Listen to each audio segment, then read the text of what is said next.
Look, we're busy right now. You've boarded a cross-country flight to get here to New York for Saturday's Vasiliy Lomachenko versus Richard Commey lightweight fight that's going to headline an ESPN card after the Heisman Trophy ceremony. I'm sure you're going to get great ratings on this, but let's talk about the importance of this fight. For Lomachenko, it comes on the heels of basically all the lightweights fighting. Teofimo Lopez versus George Kambosos, that upset.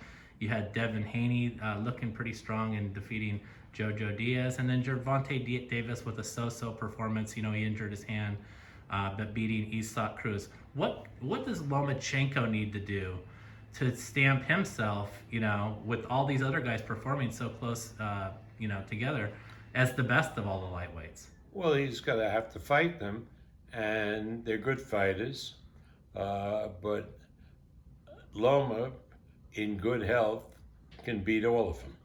That really is true. Lomachenko is something special.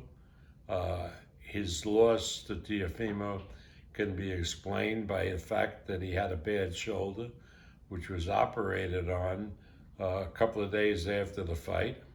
I mean, listen, he chose to go ahead with the fight. We weren't aware that the shoulder was bad, but right away from the get-go, I saw there was something wrong. But it is what it is, and now he'll have the opportunity to fight Kambosos, who I don't think is a top caliber guy. No? No, I don't think he's top caliber. He fought a Teofimo that should have been in the hospital, not in the boxing ring. And then Haney, who may be very good, and then Gervonta Davis, who is very good. Yeah. So I think there's some good fights out there. Absolutely. I mean, look, Commey is no slouch. I mean, I know Commey was dismissed early by Teofimo Lopez, but Commey is a former world champion who's desperate to sort of reclaim some kind of significance in this division too. How is he going to test Lomachenko? He's a very dangerous fighter because he's very powerful and he has a lot of confidence, the Lopez fight notwithstanding, and he's going to give Lomachenko a run for his money. But I think at the end of the day, Lomachenko can handle him. Yeah, now you mentioned Lomachenko possibly participating in fights against all these other lightweights, but I think at top rank, you've got a great fight before him with a guy who's not a lightweight, the super featherweight champion, Shakur Stevenson.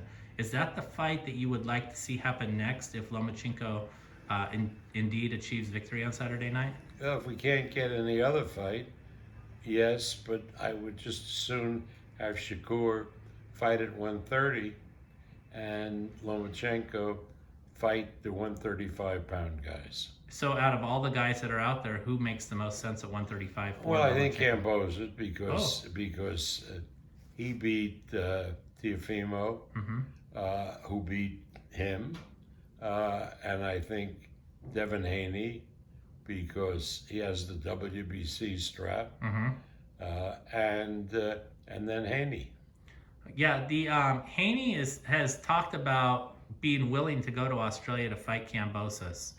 Would Lomachenko also be willing, and do you think you could basically step in front of the line to be able to make that fight over a full undisputed fight that Haney and Kambosos could make? Well, it depends on on what Kambosos wants to do or what the organizations. I mean, we've been led to believe that the WBO is going to order a mandatory for Lomachenko, and we're certainly happy